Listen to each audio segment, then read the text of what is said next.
between New Delhi and Beijing. And remember, that continues to make news because in breaking inputs, we are bringing to you the first reaction coming in from Raksha Mantri Rajnath Singh. The Defence Minister has reacted for the first time after the LAC agreement was arrived upon, and not to forget the fact that Prime Minister Modi also welcomed it at the BRICS bilateral between him and the Chinese President Xi Jinping. Let's also give you a sense of what Raksha Mantri said. He's saying that India and China have been involved in talks both at diplomatic and military levels to resolve their differences in certain areas along the LAC. Pursuant to the talks, broad consensus has been achieved to restore ground situation based on the principles of equal and mutual security. The consensus achieved includes patrolling and grazing to traditional areas. This is the power of engaging in continuous dialogue, because sooner or later solutions will emerge. That's the big message coming from the Defence Minister. Let's also listen in to what the Raksha Mantri has to say.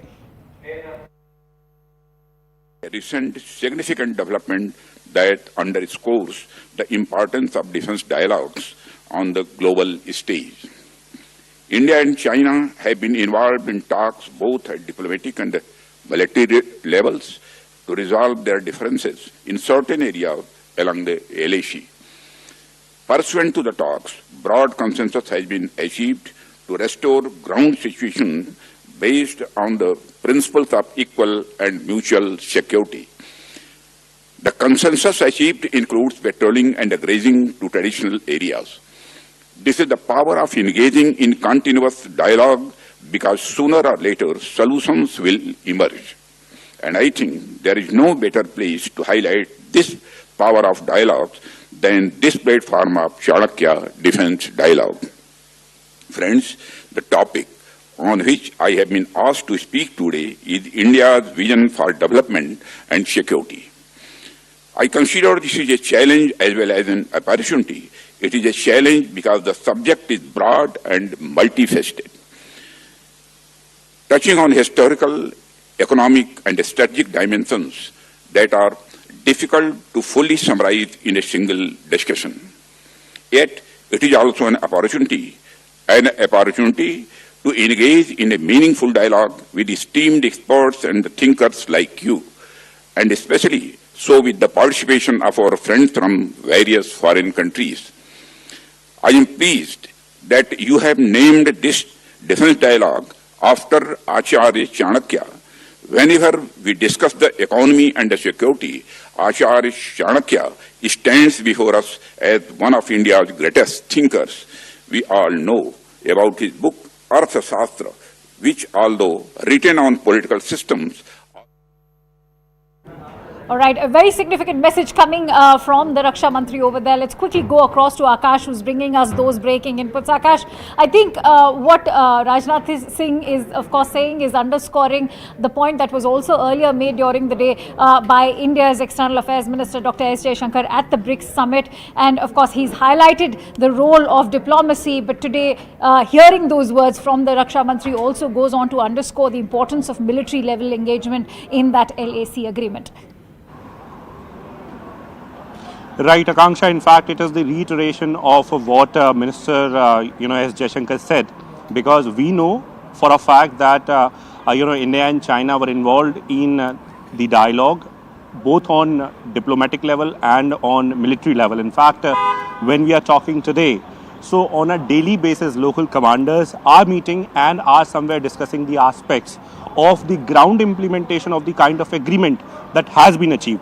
Importantly, Raksha Mantri mentioned that how, it has been achieved to restore ground situation that is based on the principles of equal and mutual security. And it is very important. India has time and again said that we are ready to deal with China on trade and on all other aspects related to bilateral relations. But first, we want normal military relation. And for normal military relation, it has been categorically said time and again that India want pre-2020 positions. And we know this for a fact, Akanksha. In fact, yesterday we reported it exclusively that how in Depsang and Demchok, agreement has, reached that at both these friction points, we are going back to our 2020 positions. In Depsang, we know that how at 3 different places, 2 at Y Junction and 1 at Petrol Point 10. China had erected the tents, and now the country is going to remove the tents because India is going to patrol on Petrol Point 10, 11, 11A, 12 and 13. And similarly in Demchok, we have, 2 places where Chinese have their tents erected. Starting from 2018, they increased their presence alongside the Nala. And this Nala is the same place where Indian troops used to go for patrols. But after 2020, we were blocked. And similarly, Indian troops also, Indian army also erected, its tents. So, patrolling was blocked for both the countries. But now, in fact, Rajnath Singh has categorically mentioned that how both the countries are going to restore the patrols and also the grazing in these areas. All right, many thanks to you, Akash, for breaking down those inputs for us. And with that, let's now shift focus over to Maharashtra. What's brewing is another tussle, and this is within the MVA. Remember, with only days left for the deadline as far as filing of the nominations is concerned, and with days, in fact, left for the assembly polls in Maharashtra, we are now learning that the tussle within the Maha Vikas Aghadi has not been laid to rest. But so far, we are learning that as far as the Congress is concerned, or the NCP, SP, and even the Shiv Sena UBT faction, they have now arrived upon a seat sharing formula, one that is of the 85-85-85 formula. But so far, 10 seats have been reserved for the smaller allies. But we are also learning that the fate of 23 is still remaining is in fact hanging in the balance. The tussle is also expected to be cleared out by today evening. But as far as the 85 sharing seat formula is concerned, that was arrived upon yesterday. We've already learned the kind of spat that's been taking place as far as the Congress is concerned with its other allies within the MVA. Remember, there has been hectic parleying, one that has come all the way from Maharashtra to the national capital, when Mallikarjun Kharge in fact had to address Nana Palkole and other Congress leaders from Maharashtra to come to a peaceful agreement. But so far, we are learning that the fate of those other 23 seats is yet to be decided. We'll be deep diving into the seat negotiations, but first up, let's listen into the political reactions. What is it that you want to promise people from voting today? I think as Worli, we work together. Be it the BDD chawl redevelopment, be it the slum redevelopment, the chawls that will come up for redevelopment. All of us, in terms of every locality, every area, are working together for Worli that is better than before, and that's what is happening now. Aditya, there are several issues that speak about the entire nation as such. What are the three issues that you think that are bothering the country right now? Sorry? There are several topics, there are several issues that are bothering the country right now. What are the three topics that you think are bothering the country? I think the biggest issue today is jobs, jobs, jobs. The biggest division maker in this country today is jobs. The biggest problem maker is jobs. And we need to work for jobs together. Beyond political ideologies, I think we need to work to bring investment into our country, into our state and other states, and sort of create jobs. Aditya, we've also seen that BJP leaders are questioning the seat sharing distribution between Maha Vikas Aghadi right now. They're saying that, you have not been able to reach a consensus on seat sharing. I want to ask the BJP, in the past 2 years of Eknath Shinde's government, what has the common BJP Karyakarta done? They have only looted the state. Eknath Shinde has looted the state. What has the BJP Karyakarta achieved in these 2 years of government? Is this a government that is good for RSS? Is this a government good for BJP? I don't think so. None of the Karyakartas have got anything. Aditya, one last question. We see that there's a discussion being held on the fact that the Congress wants higher number of seats so they can get a CM position. Is there any consensus on that on Maha Vikas Aghadi? Yes, absolutely. When we win the government this time in November, the CM face will be the one decided by the people, speaking for Maharashtra, not bending in front of Delhi. How would you look at the 85 seats that the MVA has decided to distribute amongst itself? MVA's decisions are more or less, I think Mr. Pawar is conducting his own way. I think the Congress has a little say in what they could do, and all the good seats have gone to the alliance partners. This Congress has, I don't think they have been able to make, give good candidates. So it's good for us. I think the Mahayuti side will do definitely well. Do you think Uddhav Thackeray will be a little worried because his reason for leaving this side was to in fact be portrayed as a CM? Well, they are saying that they will decide after the elections. but more or less there is a lot of internal dissent amongst the various MVA partners. That is visibly seen, and we will see how it goes on in the election.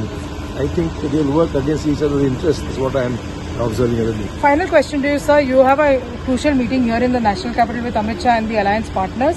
Are you certain I am not that a part of the discussion. Are you certain that you will sort out the remaining seats? I don't think there's much of a problem. I think once Amit Bhai sits with them, things will be normalized. जो आज आदित्य जी ठाकरे साहब हमारे शिवसेना उद्धव बाला साहब Thackeray party की तरफ से मशाल लेकर अपना फॉर्म भर रहे हैं, तो आप जानिए कि आदित्य ठाकरे का नाम कोई नया नहीं है। पूरा महाराष्ट्र जानता है, पूरा देश जानता है, विदेश भी जानता है, सारी चीजें लोगों को याद है। और लोग इसलिए वर्ली में तो उनके दिल का वो एक हीरा है वो, कि उसके लिए सभी लोग एक उत्साहपूर्ण वातावरण में खड़े रहेंगे और उसको चुन 50 कल किया हमने, और अब आज शाम तक, नहीं तो कल हमारा सीट डिक्लेरेशन हो जाएगा। All right, let's quickly go across to Yesha. Yesha, going by what reports have been indicating and the way Mallikarjun Kharge has had to intervene as far as the MVA tussle for the Congress party is concerned, as far as now the seat sharing formula, which should be decided by today evening, should we A, expect Congress to take a step back and make a compromise? B, what will this mean for the Congress party within the MVA? Is it also proving to be the weakest link for this alliance? In fact, of course, we know that Congress is not going to take a back seat here. Clearly, Congress is looking at more than 105 seats. The whole contention here is that though 85 seats have been discussed, there are internal discrepancies within this 85 seats as well. Now here, of course, Congress was eyeing for a figure more than 100.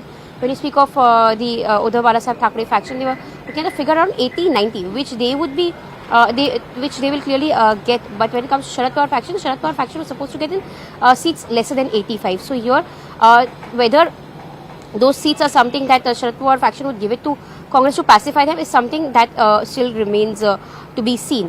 When it comes to the whole discussion on seat sharing today, the Maha Vikas Aghadi leaders were supposed to meet today. However, considering most of the big leaders from the faction are filing the nominations today, is where the meeting hasn't taken place as yet. So, this looks like another day that MVA will take to decide on what happens to the seats, to the other 18 seats. In fact, 255 seats was something that we saw them discussing amongst themselves, but 15 seats were also that of smaller alliance partners, so that got them to 270 seats. 18 seats are something that's still undecided.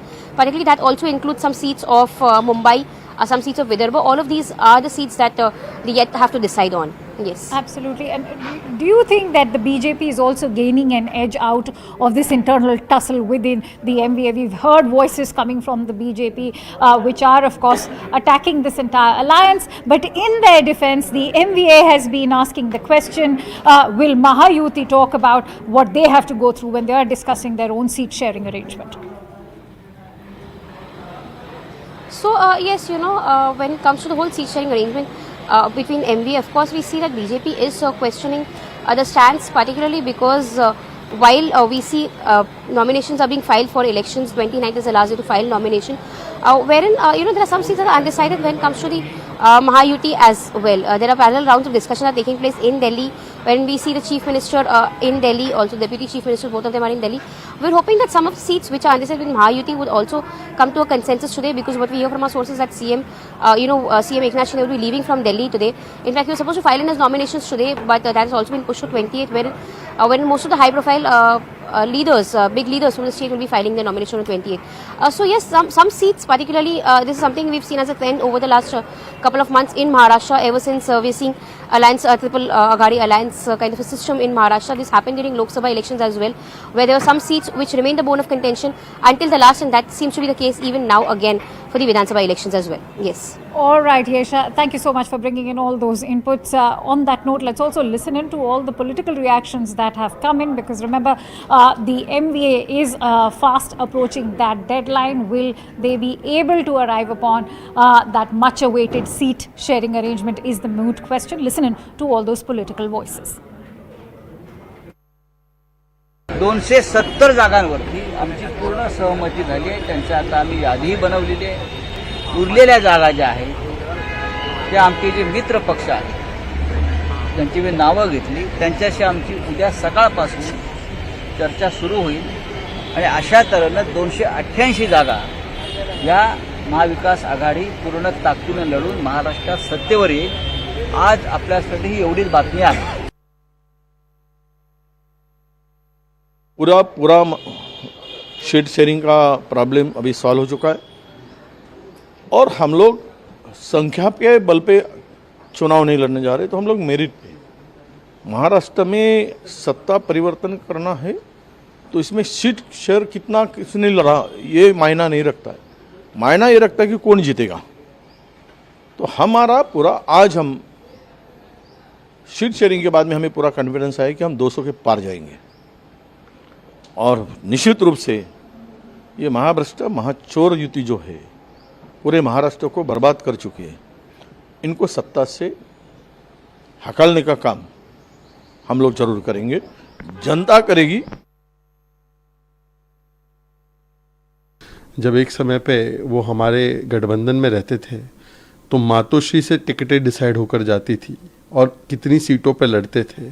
आज ना मुख्यमंत्री चेहरा बनने के लिए उनको अनुमति दी गई है कांग्रेस और एनसीपी शरद पवार फैक्शन के द्वारा, ना उनको 100 सीटों से अधिक सीटें दी गई है. और कांग्रेस पार्टी भी इंडी अलायंस में कच्चा नींबू बनती जा रही है. कच्चा नींबू वो होता है जिसको पूरा ओवर भी नहीं दिया जाता, मिनी ओवर बॉल करते हैं, इनको खिलाते नहीं है, बार 12th मैन रखते हैं. तो कांग्रेस पार्टी आज जिस प्रकार से एक प्रकार से इररिलेवेंट होती जा रही है हर स्टेट में, और उद्धव जी जिन्होंने इतना बड़ा विचारधारा में बदलाव किया, सावरकर जी को गाली देने वाले लोगों के साथ बैठ गए, हिंदुत्व का अपमान करने वाले लोगों के साथ बैठ गए, वहां जाकर मिला क्या अब उद्धव जी खुद ही बताए. मुझे लगता है उनको बड़ा मलाल महसूस होता होगा. No, I'll just say one thing to the Mahajhuti Gadbandhan. Before pointing a finger at us, please remember rest of the fingers are pointing back at you. That these are people who are right now dancing in front of the Delhi Darbar, asking for seat allocation finalization. Every single day you hear Ajit Pawar is on the run, Eknath Shinde is on the run, Fadnavis is on the run, and taking people who are moving from one party to another to request Amit Shah to give them seats.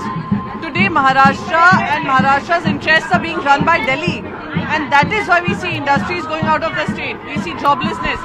So before they talk to us, we have already done a press conference yesterday. We've declared our candidates. We are filing nomination. What are they doing? Just ask Mr. Lodha. Mr. Lodha was to file his nomination today, and in the morning the message goes out that it's still not sure whether he's contesting, not contesting. That's the situation. While we are very clear that we are heading towards a clear mandate from the people of Maharashtra. By when do you think a proper list or a proper number of seats will be decided by the MVA? So we've decided 85. The rest is 33 odd seats. Those seats will also be decided. It's a matter of time. What we need to ask is, as compared to Maha Vikas Aghadi, we've gone and declared maximum number of seats, and we have an understanding on around 270 seats. The question arises, where does Mahajhuti stand today? If you can tell me, how many seats is Eknath Shinde contesting? How many seats is Ajit Pawar contesting? And how many seats is BJP contesting? क्या लग रहा है इस बार मुंबई में किसका ज्यादा जोर रहेगा? देखिए प्रीति जी, आप भी मुंबई राजनीति जानते हैं. मुंबई का दौर राजनीति का, राजनेताओं का, मतदाताओं के मांग का, मतदाताओं की अपेक्षा का बदलते जा रहा है. और जिस तरीके से युवा पीढ़ी अभी अपने आप में समाज का नेतृत्व आगे कर रही है, तो technology, infrastructure, upgradation, ease of living, ease of business, the question of happiness, ये सब मुद्दे अभी आगे आ रहे हैं. और उन मुद्दों को देखकर इंफ्रास्ट्रक्चर डेवलपमेंट से ईज ऑफ लिविंग तक अगर यहाँ पर शहर में कंट्रीब्यूशन किसी ने किया है तो माननीय मोदी जी के सरकार में और माननीय देवेंद्र फडणवीस जब मुख्यमंत्री और अब उप मुख्यमंत्री एकनाथ जी के साथ, अजित पवार जी के साथ है, तब इसमें बहुत बढ़ोतरी हुई है. तो उन अपेक्षाओं को देखने वाला, समझने वाला नेतृत्व ये महायुति के साथ है.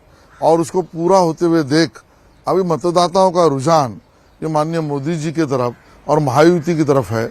और इसके कारण मुझे लगता है मुंबई में 36 में से बहुत सारी सीटें हम ही जीतेंगे और जनता का आशीर्वाद बहुत नम्रता से हमको मिलेगा. लेकिन महायुति में अभी भी कुछ सीटों को लेकर खींचतान चल रही है, उसमें मुंबई की भी कुछ सीटें हैं. नहीं, ये बात तो सही है. कि कुछ सीटों पर हमारा भी दावा है, कुछ सीटों पर एकनाथ शिंदे जी का दावा है, लेकिन हमारे यहाँ पर नाना पाटोले और संजय राउत की तरह एक दूसरे के कान के नीचे बजाना, यहाँ तक की बातें नहीं है, ना हो सकती है, क्योंकि हम नेचुरल अलायंस है। हम बार बार लोगों को यही कह रहे हैं कि वो अननेचुरल अलायंस है, हम नेचुरल अलायंस है। तो यहाँ बात इतनी है कि कौन सी सीट कौन जीत सकता है।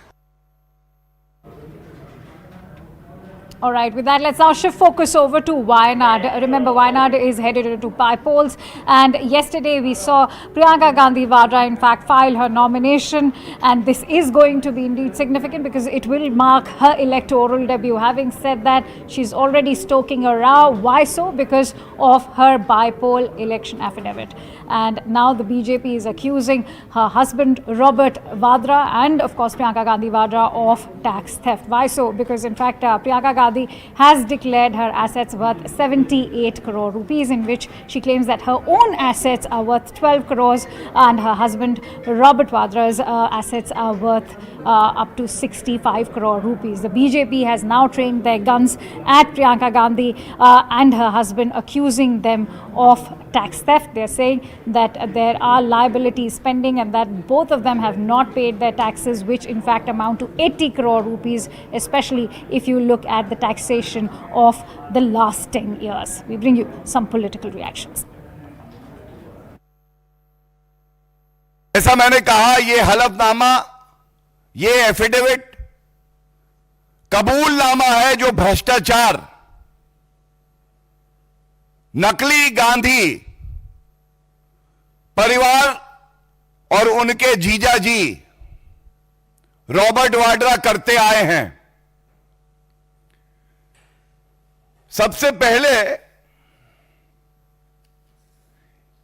इनके हलफनामे में, क्योंकि ये बाध्यता है, ऐसा नहीं है कि शुचिता के लिए प्रियंका गांधी वाड्रा बाहर आई। हर भारतीय जानता है सबसे बड़ा भ्रष्टाचारी कोई है, लूट खसोट करने वाला कोई है तो वो गांधी परिवार है, जिनके 3 सदस्य भ्रष्टाचार के आरोप में बेल पे बाहर हैं। जब भी उनकी नाकामियां को छुपाना होता है तो जहां भी कोई भी रीजनल पॉलिटिक्स होता है या जनरल होता है तो वहाँ मेरा नाम ज़रूर उठाते हैं कि वो जो लोगों को डाइग्रेस करते हैं जो रियल इश्यूज़ है। पर लोग जागरूक हैं, उनको समझ है। 10-11 साल हो गए इनके यहाँ राजनीति में, यहाँ मतलब देश में, और जहाँ भी उनको लगा कि मेरा नाम बेबुनियाद इल्ज़ाम लगाना है पर वो लगाते हैं, पर उसमें कोई भी आरोप प्रूफ नहीं होता है। मेरा क्लियर है, और मतलब कि जब भी कोई भी उन्होंने सवाल पूछे तो उसका जवाब मैंने सारा दिया, चाहे ईडी हो या इनकम टैक्स हो या किसी का भी, कोई भी एजेंसी का कोई भी नोटिस आता है उसको पूरा जवाब दिया जाता है, और कोई भी गलत चीज़ नहीं हुई है। आप कितनी भी एजेंसियां आ जाए, उनके जितने भी सवाल हैं उसका जवाब देने के लिए मैं राजी हूँ। The affidavit of Priyanka Vadra makes important disclosures. It is very clear that both she and her husband, the Vadra family, have tax liabilities or they owe the income tax department more than their combined asset base. In fact, it is to the tune of 80 crore rupees. Imagine if out of power they are doing tax chori of 80 crore rupees. In power, what they would have done. And the question also arises that if 80 crore rupees is the tax liability on them, what is their actual income? That is also a question mark. This is land chore and tax chore party. Bharatiya Janata party ने press वार्ता की है, आरोप लगाया कि जितनी अपनी आय घोषित की है उससे ज़्यादा डिमांड है आईटी डिपार्टमेंट की। रॉबर्ट वाड्रा में जो एफिडेविट दाखिल किया प्रियंका गांधी ने, और कई आईटी डिपार्टमेंट से जुड़े मामले भी लंबित हैं, विवादित मामले लंबित है। भारतीय जनता पार्टी ने आरोप लगाया कि मोहब्बत की दुकान नहीं, भ्रष्टाचार की दुकान है। मैं इनकम टैक्स डिपार्टमेंट में रहा हूँ। कई बार डिमांड बहुत ज़्यादा खड़ी कर दी जाती है, जितना असेट नहीं होता, इनकम नहीं होता, 10 गुना ज़्यादा खड़ा कर दिया जाता है, जोड़ जाड़ करके फिर अपील में जाया जाता है। क्या उसका फैसला हो गया है? क्या ये अनपढ़ लोग हैं, ये जानते नहीं कि इनकम टैक्स के प्रोसीडिंग्स में और जगह के प्रोसीडिंग में जो रेवेन्यू डिपार्टमेंट का है, आउट ऑफ प्रोपोर्शन ऐड कर दिया जाए, उसको कहते हैं एडिशन करना होता है। तो जब फाइनल एडजुडिकेशन हो जाएगा तब आरोप लगाएं तो समझ में इनके पास कोई और मुद्दा नहीं है।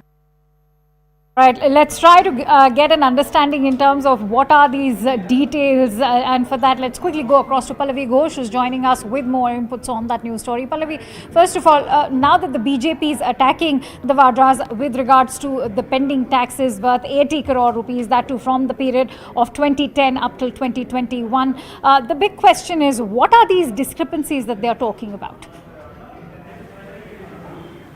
So basically, if you go through the affidavit, it talks about the amount of income which has been released by both Priyanka Vadra and also that of Robert Vadra, and in that, in consonance with that, the kind of tax which is being paid for them falls way below the margin, and those figures are already out now in the public domain. So the allegation which is coming in from the BJP is of, to use the words of Gaurav Bhatia, a tax story, which means that they are not paying the taxes which they should be paying. Now we know under the procedure of the income tax, this is seen to be a violation and also considered to be illegal. So it's a huge allegation on the basis of that affidavit which the BJP is actually making against the Gandhi family, more specifically against Priyanka Gandhi Vadra. Robert Vadra has always been in the eye of the storm. He's always been that one factor which the BJP has used to attack not just the Gandhis but also the Congress, but more specifically Rahul Gandhi, and say that, look, he doesn't walk the talk. He claims to be the champion of the poor and the downtrodden, but look what is happening in his own backyard. As far as the Congress is concerned, well, their point is that, you've been in power for over 10 years, and if you did sense tax irregularities, what was stopping you from taking that money or also taking further action? It's only because she's contesting elections, you're rattled, and because whenever there's an election round the corner, Robert Vadra is a sure topic which is taken up. And in fact, Vadra himself had said that whenever there are elections, I become the favorite punching bag. Pallavi, what could this mean for Priyanka Gandhi Vadra, considering she's marking her electoral debut from Wayanad, a constituency that has continuously and consistently been won by the Congress party, especially after its creation post-delimitation in 2008? But I think, Akansha, this is something which the Congress party were expecting, because that's what they told me, that the moment we knew that she had decided to contest elections, we are going to see these kind of attacks coming on her. At the end of the day, it's the people's mandate which is most important, and that becomes a vindication. Should she win the election, and the Congress is super confident about that, I think they are going to say, look, the people have spoken, and that's something which Robert Vadra also says. I think Haryana was definitely a setback, because that is where he was hoping that, the Congress wins. But having said that, in terms of Priyanka Vadra, the plan in the Congress is that the role one which Sonia Gandhi used to do of negotiating within the party, be the troubleshooter, she'll be doing. And second, she's going to be that support system as far as the brother who's also the LOP. Right. Many thanks to you, Pallavi, for bringing in those extensive inputs on that news story. And with that, let's also play out another reaction coming in. We have Priyanka Chaturvedi's reaction. Let's listen in to what she says as she extends her support for Priyanka Gandhi Vadra. We all know the income tax notices and income tax demand came out of a political vendetta, not out of reality that exists on paper and the assets they own. It is a known fact. I wish Priyanka Gandhi Vadra all the very best. She'll be a very successful candidate in Wayanad, and she'll be a very successful parliamentarian. And the Bharatiya Janata Party knows that their days, the countdown for them has begun. Their unpopularity has begun. Hence, they are coming up with nonsensical arguments such as this. The answer is pretty clear and evident to the country to see that these are all politically motivated IT notices which are under dispute and which has been honestly shared by her in her affidavit. Irrespective of what the BJP has to say, support certainly pouring in for Priyanka Gandhi Vadra from her allied partners. And with that, it's time to slip into a quick break. We'll be back with more breaking input. Stay tuned to Nation at 5.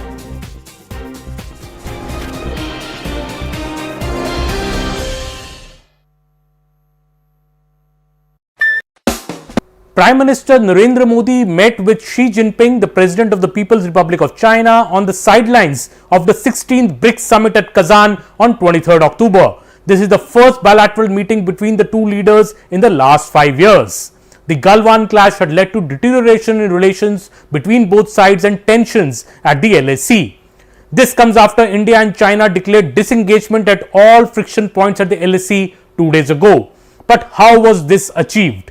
The inside story we have from top government sources is that China was also eager to resolve the LAC issue lately. Mr. Modi's twin visits to Russia in the last 3 months, despite pressure from the US, got China on board for an agreement, top sources say. The talks reached an advanced stage in the last 6 months, leading to a full disengagement now. Top sources said that the disengagement and the de-escalation on LAC will be quick as well, with both sides eager to move fast to settle the issue. Patrolling from both sides will also begin soon on both sides of the LAC. The de-induction of the troops will be the final step of this process, which will depend on India's watch and verify approach with China. Well, the urgency to settle this issue quick reflected in Mr. Modi's talks with Jinping as well.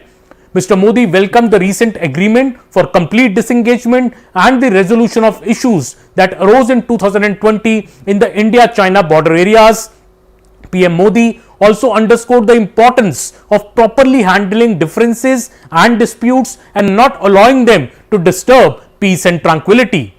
The two leaders in fact have agreed that the special representatives on the India-China boundary question will meet at an early date to oversee the management of peace and tranquility in border areas and to explore a fair, reasonable and mutually acceptable solution to the boundary question.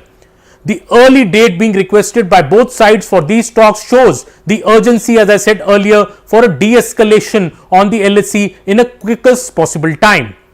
The relevant dialogue mechanisms at the level of foreign ministers and other officials will also be utilized to stabilize and rebuild bilateral relations, a statement from India has said. The two leaders in fact affirmed that a stable, predictable and amicable bilateral relations between India and China as the two neighbors and the two largest nations on earth will have a positive impact on regional as well as global peace and prosperity.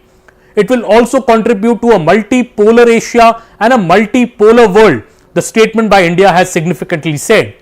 The two leaders have also underlined the need to progress bilateral relations from a strategic and a long-term perspective, enhancing strategic communication and explore cooperation to address developmental challenges. 31 rounds of diplomatic meetings and 21 rounds of military talks over 4 years and 2 crucial meetings that Foreign Minister S. Jaishankar and China's Foreign Minister Wang Yi in July has paved the way for India and China to achieve this agreement over disengagement at the LAC. There were 7 points of conflict on the LAC since the Galwan clash in 2020, 5 of which had seen disengagement, but the troops from both sides had remained in an eyeball-to-eyeball conflict in Depsang Plains and Demchok. Both sides have now disengaged on the remaining 2 points too. Prime Minister Narendra Modi met with Xi Jinping, the President of the People's Republic of China, on the sidelines of the 16th BRICS Summit at Kazan on 23rd October. This is the first.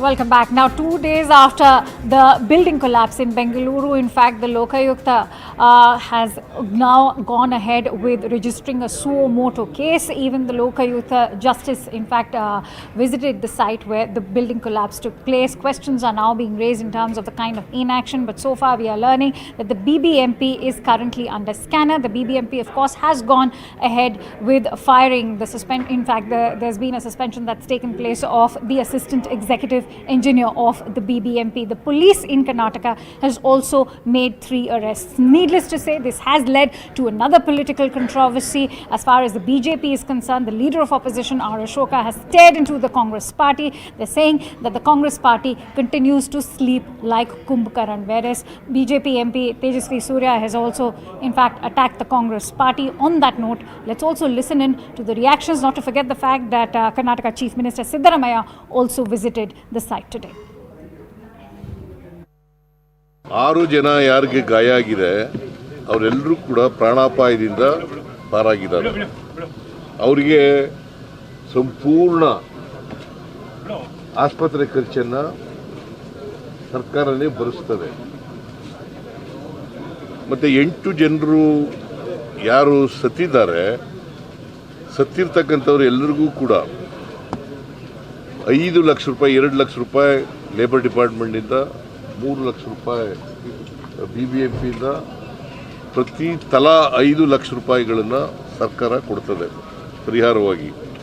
ಅದೇನು ಅವರ ಸಾವಿಗೆ ಸಮ ಅಲ್ಲ, ಅದು ಪರಿಹಾರ ಕೊಡ್ತಕ್ಕಂಥದ್ದು. ಆದರೂ ಪರಿಹಾರ ಕೊಡಬೇಕು, ಬಿಕಾಸ್ ಎಲ್ಲ ಕೂಲಿ ಕಾರ್ಮಿಕರು, ಅದಕ್ಕೋಸ್ಕರ ಅವರನ್ನು ಮಾಡ್ತಕ್ಕಂಥದ್ದು. ಮತ್ತು ಡೆಡ್ ಬಾಡಿಗಳನ್ನು ಅಲ್ಲಿ ಅವರ ಜಾಗಕ್ಕೆ ಕಳಿಸ್ತಕ್ಕಂಥ ಎಲ್ಲ ಪ್ರಯತ್ನನೂ ಕೂಡ ಮಾಡ್ತಾರೆ ಇಲ್ಲಿ. देखो, ये बारिश में बेंगलुरु पूरा अभी बहुत खराब दिख रहा है, तो अभी बोट में लोग चल रहा है. ऐसे टाइम में ये पॉलिटिकल एक्टिविटी में सरकार लगा है, मगर लोगों को देखने के लिए नहीं है. उसके वास्ते लोग थोड़ा सोचना चाहिए, ऐसे सरकार रख के हम क्या करेंगे. और 1-2 दिन ऐसे बारिश आ गया तो और कितना गिरेगी पता नहीं, क्योंकि रास्ता पूरा अभी खत्म हो गया है. My government releases 8,000 crores. Mr. Yediyurappa releases more than 20,000 crores for the Bengaluru. How much money from last 16 months you release for the development? Please tell me. How can the water will go outside from the Bengaluru? So, I think one question. I think Congress people thought BJP is power in the Karnataka. If they say, I will do. Our MLA will do. If not, you do. People elected you, not me. You have to do the work for the development of the Bengaluru. You are not doing. You are sleeping like a Kumbhakarna. That's why this all thing happening.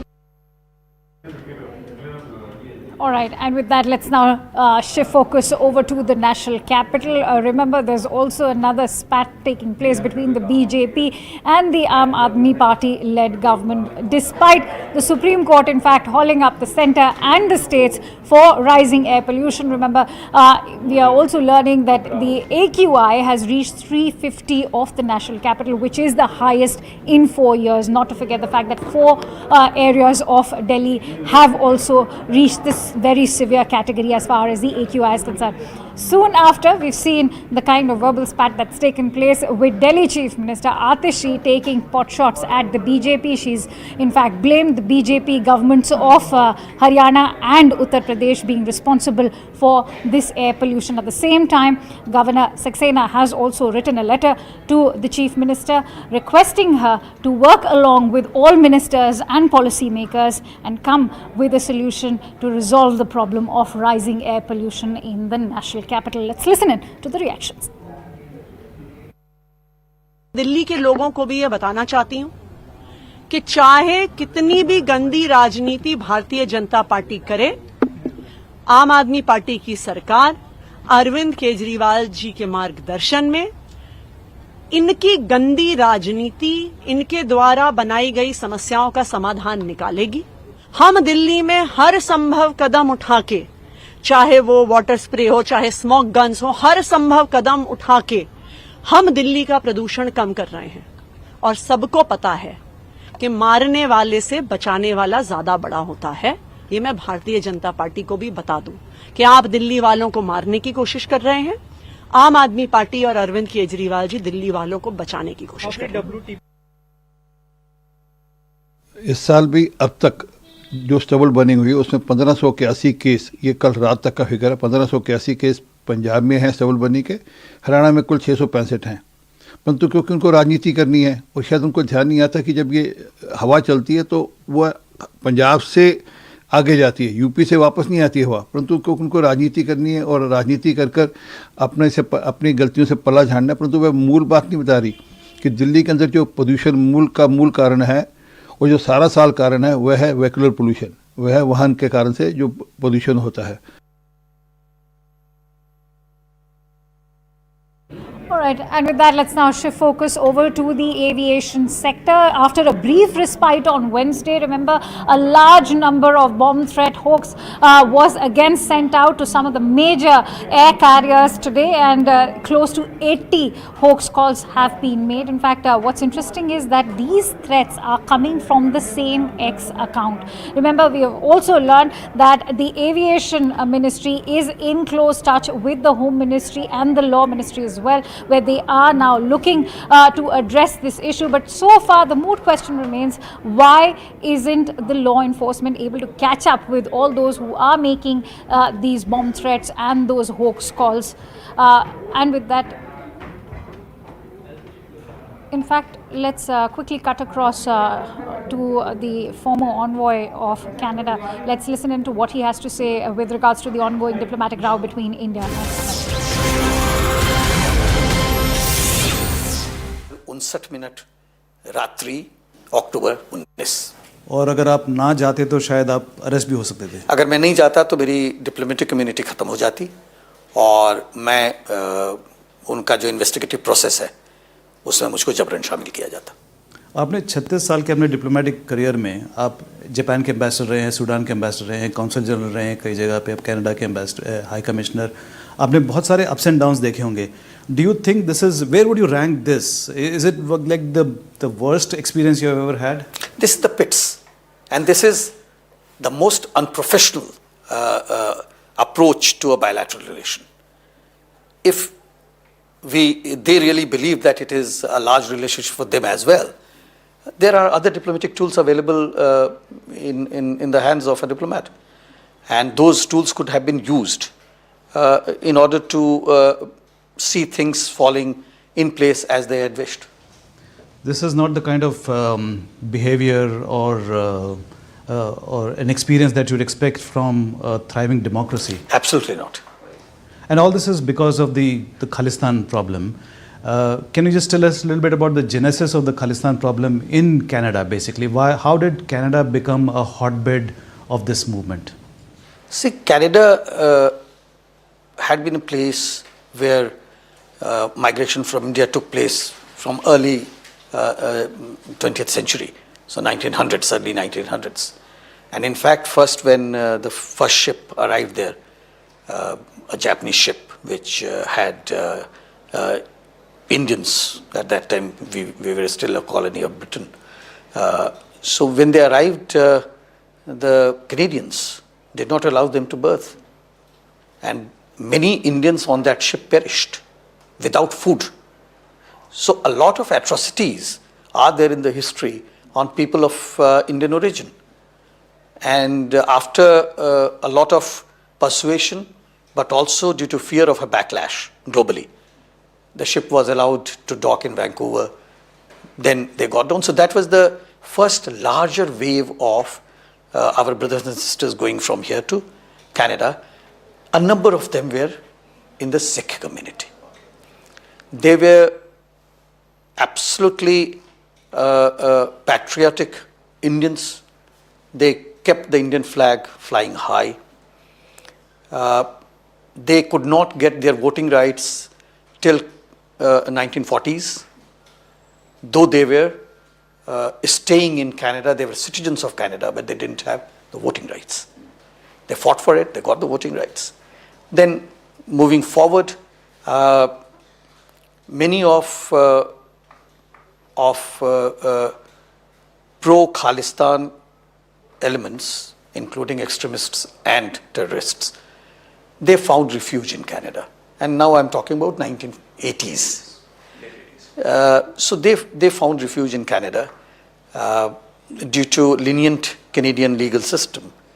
They were able to get their permanent residence in Canada, citizenship in Canada. They sought asylum in Canada on fictitious grounds. And all of them then settled down there. Then they started doing something which was completely against a good India-Canada bilateral relation, from their perspective, Canada-India bilateral relations.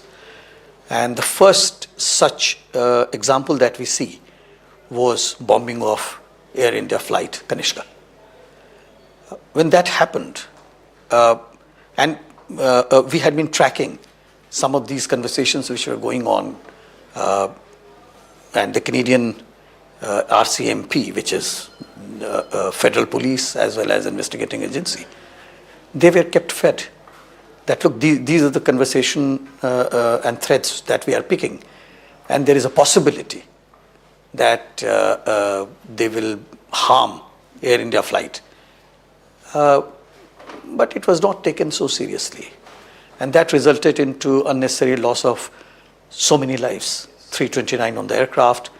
Then there was another bomb which exploded in Narita, Japan, which killed handlers. So many people lost their lives. It took a long time for them to reach a stage where judicial pronouncement could be given out. It took more than 15 years for the first one. And there it was all pro-Khalistan extremists and terrorists. It's very ironical that the Khalistan movement in India has completely died down. It is sort of flourishing in distant shores, including in Canada. Canada has the largest number of Sikh population outside India. What percentage of that population would you say supports Khalistan? See, if I look at today, I will not go into the historical projection. So if I look today, I would say that about 10,000 of people in the Sikh community in Canada would be hardline Khalistanis. Only 10,000? Only 10,000. So it's just a handful. But they have made Khalistan into a business. In the name of Khalistan, they do human trafficking, they do drug trafficking, they do gun running. So they earn a lot of money through that. Then a lot of money would be collected in the Gurudwaras, place of reverence and religious worship. And then they would use a part of that money into all nefarious jobs. So what then they do is, since that is the business for them, then these 10,000 intimidate others to join in. So for an example, someone will say that, I know where your daughter goes for education, studies. So people get intimidated. So I would say if you take those who are intimidated and those who are hardliner Khalistani extremists based out of Canada, I would put the figure at about 100,000, 1 lakh. Okay. That's a very small number compared to the overall population. But they have a huge, they shout aloud. And therefore, the babies are fed who shouts aloud. So therefore they are fed. And they have political influence, they had been working. Fed by the Canadian authorities, by the Canadian government, Canadian political system. Canadian system overall. So if today I look at it, almost every Canadian law and order vertical has got in it the pro-Khalistan elements. So that infiltration, and it includes their defense forces. So that infiltration is there, due to which they have been able to get their way. If I look at the Canadian Parliament, there are a number of parliamentarians who are known to have voiced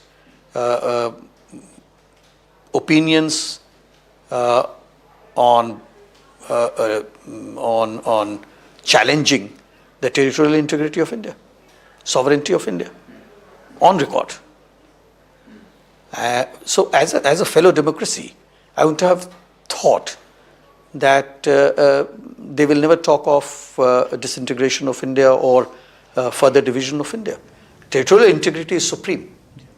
So we'll have to go into the political system of Canada to understand why the administration does not crack down. I mean, to us, it is so logical that here is a group of people which wants to destroy India, to harm India, and they are living in a friendly country, but the friendly country is doing nothing to stop them. Why is it? Is it because the country is made up of a large number of immigrants from different areas?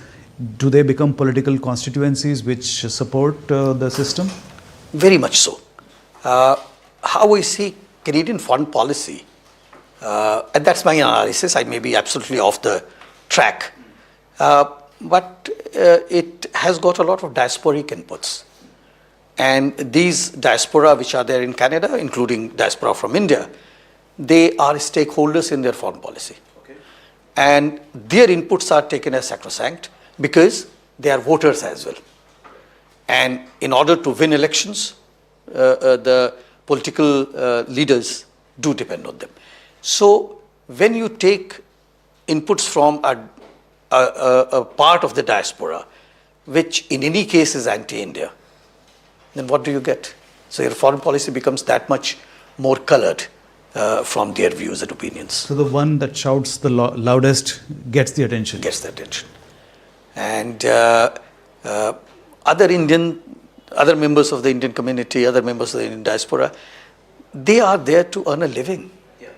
They do not have a business as the Khalistanis have. Yeah. So they are there to earn their livelihood. They are there to live peacefully with others. So they are not the ones who would shout the loudest, but these Khalistanis do shout the loudest. And that is why they get the support of the politicians. Absolutely. Okay, so this whole unsavory incident that has happened, is it irreversible or is there a possibility कि अगले साल जब अगर elections होते हैं Canada में तो things will become normal?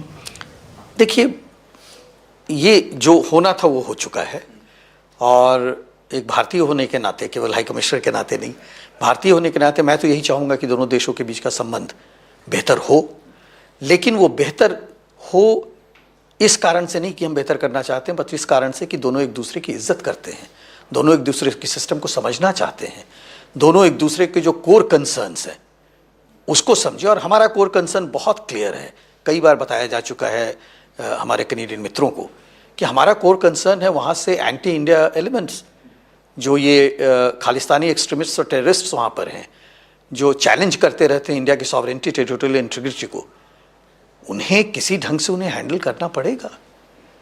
एक यूनाइटेड नेशंस का मेंबर होने के कारण भी जैसे ही हम संयुक्त राष्ट्र के सदस्य हो जाते हैं तो एक तरह से कन्वेंशन है, मानकर हम चलते हैं कि दूसरे देशों की टेरिटोरियल इंटीग्रिटी और सॉवरेनिटी पे हम बुरी नज़र नहीं डालेंगे। तो अगर कोई बुरी नज़र डालता है, और ये जितने खालिस्तानी हैं वहाँ कनाडा में बैठे हुए सब कैनेडियन नागरिक हैं, वो भारतीय नागरिक नहीं है, तो भारत का भविष्य क्या होगा ये भारतीय तय करेंगे, ये विदेशी तय नहीं करेंगे। और वो विदेशी हैं, कनाडा में भारतीय मूल के जरूर हैं वो, लेकिन वो हमारे लिए विदेशी हैं। विदेशियों को हमारे इंटरनल अफेयर्स में इंटरफियर करने का कोई अधिकार न था, न है, न रहेगा। और किसी का हक नहीं है कि उनको उकसाएं और उनको प्रोत्साहन दें कि भारत में कुछ भी आतंक फैलाएं। बिल्कुल नहीं, वो तो बिल्कुल क्राइम है। और अगर इस तरह का क्राइम वो करते हैं, चाहे पैसा ट्रांसफर करके, चाहे किसी को उकसाकर, चाहे किसी को इनकरेज करके भारत में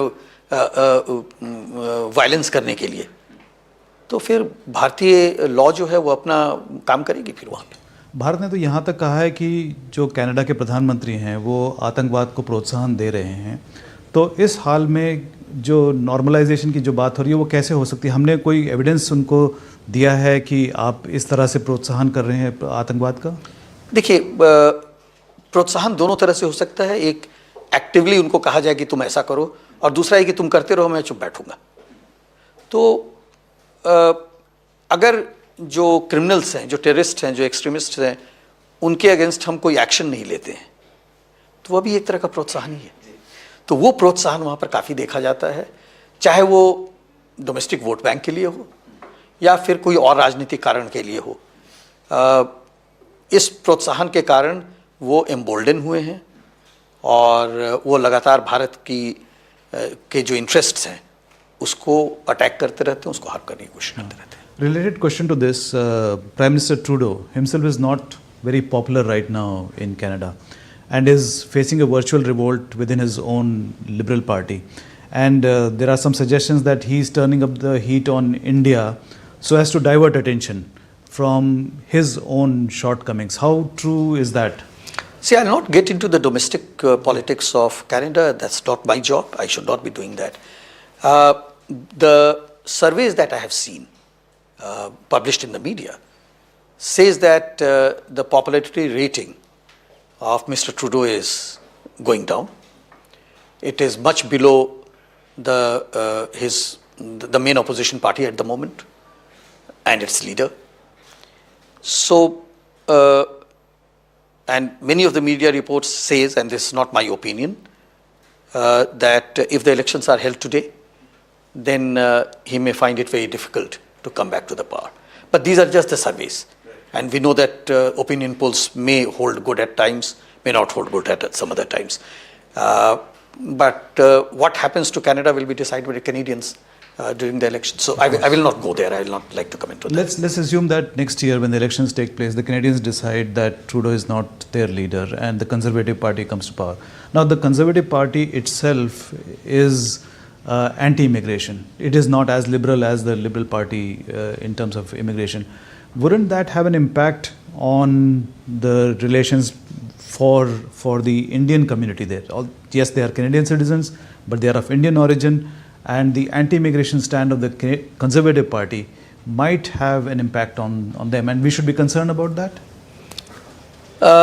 In the statements on India and Indian community, I haven't seen much support to denying rights to Indo-Canadians.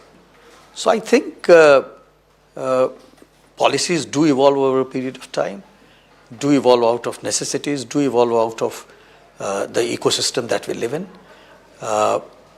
On India, because again, I don't want to comment on the domestic politics of Canada, but on India, I haven't seen anything so bizarre coming from the official opposition in Canada that I would term as anti-Indo-Canadians. Right. So apart from the national outrage at the shabby treatment meted out by Canada to you personally, and you are our representative there, in addition to that, a lot of Indians are also concerned because many Indians send their children to study in Canada. तो उनके दिमाग में ये है कि अब इससे क्या इम्पैक्ट होगा हमारे बच्चों पे, उन बच्चों की पढ़ाई रुक जाएगी अब बीच में, पढ़ाई करने के बाद में उनको नौकरी शायद ना मिले, तो because Canada is always seen as a great place to send your children as if you can afford it. तो आप how will you assure those parents? देखिए, सबसे पहली चीज़, थोड़ा सा मैं इससे इतर होते हुए बात करता हूँ. सबसे पहली चीज़ ये है कि जो हमारे बच्चे वहाँ गए हैं, क्या वो वास्तव में वो पा रहे हैं जो कि जिसकी वो कल्पना करके गए थे? आज अगर मैं सही ढंग से देखूं तो एक एक कमरे में 8-8 बच्चे रह रहे हैं. वो ऐसे कॉलेजेस में एडमिशन उनका है जिसमें कि पूरे सप्ताह में एक क्लास होता है. वो सारा दिन किसी दुकान पे काम करते हैं डेली वेज के रूप में, और सभी अच्छे घर के बच्चे हैं. वो चूंकि वहाँ पर क्लास सप्ताह में अगर एक दिन हो रहा है तो पढ़ाई भी उतनी ही करेंगे, स्किल भी उतना ही वो बना पाएंगे अपना. उसके बाद जब वो सपोज करें कि कोई इंजीनियरिंग पढ़ने गया है, जब उसने इंजीनियरिंग की पढ़ाई ख़त्म की तो मैं मानूंगा क्या कि वो इंजीनियर की नौकरी करेगा. आप देखेंगे वो ड्राइविंग कर रहा है, उबर चला रहा है, वो किसी भी एक पर्टिकुलर दुकान में वहाँ पे चाय समोसे बेच रहा है. तो वहाँ पर जो वस्तु स्थिति है अभी वो बहुत इनकरेजिंग नहीं है. और इस चीज़ को मैंने अपने कनाडा में जो हमारे मित्र हैं सरकार में, वहाँ पे उनसे मैं हमेशा कहता था कि संख्या तो बहुत आ गई है, लेकिन जितनी संख्या में आए हैं भारतीय इंटरनेशनल स्टूडेंट्स, वो कहते हैं अंतर्राष्ट्रीय छात्र जो हैं, उनको वो सुविधाएं नहीं मिल रही जिसकी कल्पना करके वो आए थे. जी, हम थोड़ा सा साइड ट्रैक हो गए यहाँ पर, but this is very interesting. So your advice to parents would be to think twice before sending their children to study in Canada. Absolutely. What we tried to do over a period of last 1.5 years almost, that those students who are already there and they have faced similar problems and difficulties, they could record their testimony in short videos and place it, put it on YouTube. So today, if you go to the YouTube, you will find many such testimonies, which will say, know these important details before you come to Canada. So, जो parents हैं उनको अच्छी तरह से research कर लेना चाहिए, देखना चाहिए कि क्या, और वो खर्च बहुत कर रहे हैं. देखिए, एक जो कनाडा का नागरिक है, अगर वो उसी कॉलेज में पढ़ रहा है या उसी यूनिवर्सिटी में पढ़ रहा है, तो उससे 4 गुना ज़्यादा फीस देता है इंटरनेशनल स्टूडेंट. तो पैसा बहुत लग रहा है वहाँ पर. उतना पैसा देकर अगर वो पढ़ने जा रहे हैं, तो कम से कम एक रिसर्च कर लें कि क्या उन्हें वो सब चीज़ मिल पाएगी जो वो सोच कर जा रहे हैं. और ये सलाह आप तब भी देते हैं अगर आप ये इंसिडेंट ना हुआ होता तब भी देते हैं? ये मैं पहले दिन से दे रहा हूँ, और मैं बार बार वहाँ से उनसे आरजू मिन्नत भी कर रहा था, कनाडा के जो अथॉरिटीज़ हैं, कि हमारे छात्रों के भविष्य के साथ खिलवाड़ न किया जाए. और इसमें दोनों तरफ की परेशानियाँ थी. भारत में भी कुछ ऐसे एजेंट थे जो कि गलत ढंग से, गलत सूचनाओं के आधार पे इन छात्रों को भेज रहे थे कनाडा, और वहाँ जाकर तो फिर फंस गए वो, क्योंकि उनके बहुत सारे स्टूडेंट्स के जो पेरेंट्स हैं, उन्होंने ज़मीन बेच दी, उन्होंने गाँव गोरू जो उनके पास है वो बेच दी, उन्होंने ऋण लिया. अब वो लड़का या लड़की जब वहाँ पढ़ने गए, तो फिर वो लौटने का सोच ही नहीं सकते हैं, क्योंकि कुछ बचा ही नहीं था घर पे, और जब लौटेंगे तो किस मुंह से लौटेंगे. तो एक तरह से वो ट्रैप्ड हो गए अपने ही सिचुएशन में. और उसके बाद जितनी दुखदाई सिचुएशन होती है, एक वक्त ऐसा था जबकि हर एक सप्ताह में हम 2 बॉडी बैग्स भारत भेज रहे थे बच्चों का, जो कि वहां पर सुसाइड उन लोगों ने किया, क्योंकि वो घर नहीं लौट सकते थे, सभी कुछ बिक चुका है. वो पिताजी को क्या कहेंगे, माँ को क्या कहेंगे आकर कि मैं गया तो था लेकिन मैं वापस आ गया. तो वो सुसाइड कर रहे थे बच्चे, और एक सप्ताह में 2 बॉडी बैग कम से कम वहां से आ रहे थे. ये एक पीरियड था उस समय आपके का, मेरे समय में. अब 2022 में आप गए जी कनाडा? मेरे समय में, और इतना दुख होता था, मैं भी पिता हूं, इतना दुख होता था कि ये बच्चे वहां गए हैं, एक भविष्य के बारे में अपनी कल्पना लेकर गए हैं, और वो लौट रहे हैं एक बैग में. तो ये तो डबल वहमी हो गया है एक तरह से. एक तो पहले से प्रॉब्लम थी ये अंतर्राष्ट्रीय छात्रों की, और ऊपर से अब ये जो रिलेशन जो इतने ख़राब हो गए हैं, उसकी वजह से और भी तनाव पेरेंट्स के, माता पिता के दिमाग में, मस्तिष्क में चल रहा है. बिल्कुल. तो दो चीज़ें मैं उन्हें बताना चाहूँगा आपके मार्फत. एक तो यह है कि रिसर्च ठीक से कर लें. दूसरा, जिस तरह से सामाजिक स्थिति वहाँ की बिगड़ गई है, जिसमें खालिस्तानी जो एलिमेंट्स हैं, वो अब नॉन खालिस्तानी एलिमेंट्स पे अटैक भी कर रहे हैं. वो बच्चों को धमका रहे हैं. कई बच्चे, हमारे पंजाब के बच्चे वहाँ गए और उन्हें धमका कर कह रहे हैं कि उन्हें खालिस्तानी जो उनका गैंग है पूरा, उसको ज्वाइन करना होगा. कई बच्चे यहाँ से मासूम बच्चे के रूप में गए, वहाँ जाकर क्रिमिनल बन गए, वहाँ गैंगस्टर बन गए, खालिस्तानी गैंगस्टर, खालिस्तानी क्रिमिनल. तो आखिरकार वहां पर किसी ढंग से उन्हें इन्फ्लुएंस तो किया जा रहा है. और वो इन्फ्लुएंस, जहां तक मेरी खबर है, ज्यादातर ये जो खालिस्तानी गूंस हैं, गुंडे जो हैं खालिस्तान के, वो कर रहे हैं. और वो किस तरह के क्रिमिनल एक्टिविटीज करते हैं वहां पर? ये जहां तक हम लोगों की जानकारी है, उसमें ये एक्सटॉर्शंस में है इन्वॉल्व, गन रनिंग में इन्वॉल्व हैं, ड्रग्स में इन्वॉल्व हैं, प्रोस्टिट्यूशन में इन्वॉल्व हैं.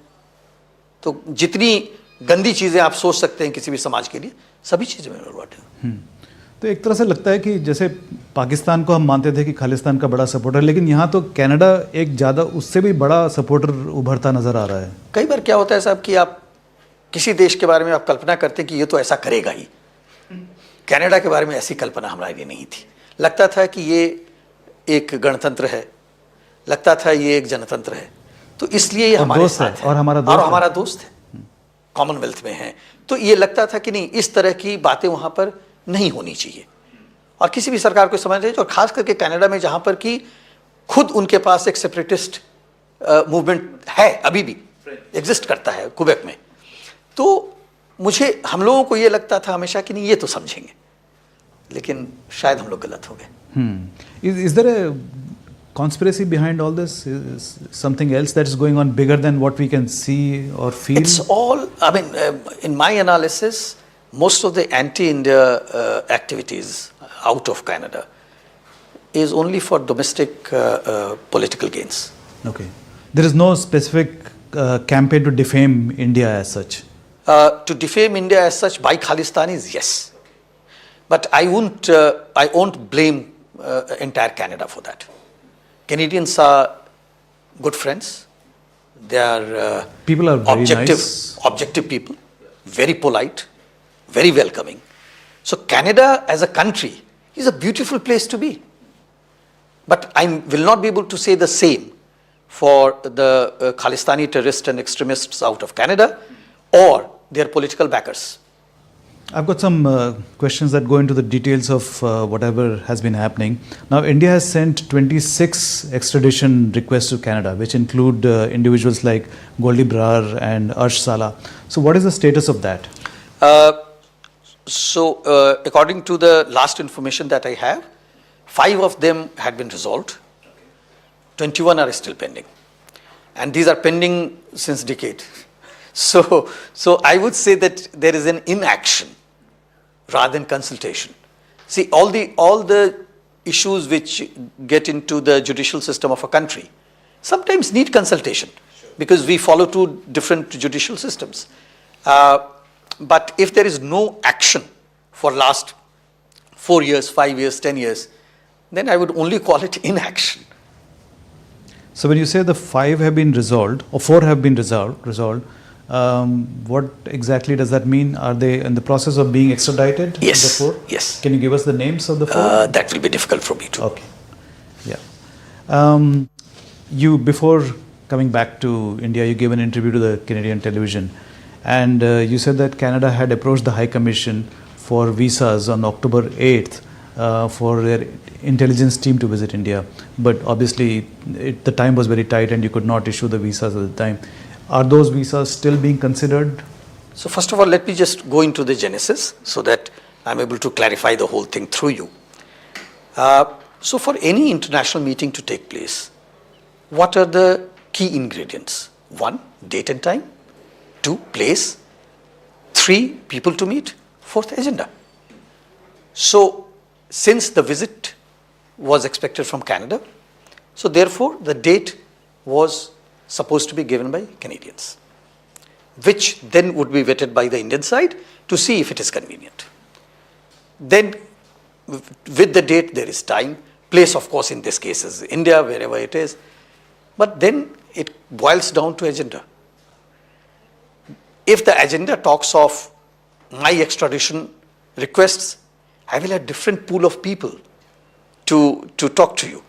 If it is about some other international crime, gun running in Canada or drug trafficking in Canada, I'll have a different team altogether. So agenda becomes very important. Unfortunately, that was not shared. And as the Canadian officials travel globally, Indian officials also. So I would have needed to ensure that their counterparts are available. So if it is counterterrorism, the counterterrorism guy is there. If it is drug trafficking, counter-drug trafficking, those people are there. So I have to find the equivalent officials on the Indian side. Otherwise, what would happen? They would come here, there will be no meeting. That will even be a worse thing to do to our guests. So therefore, this was one of the considerations. Second consideration was that it was an extremely tight timeline. Their completed application form was made available to us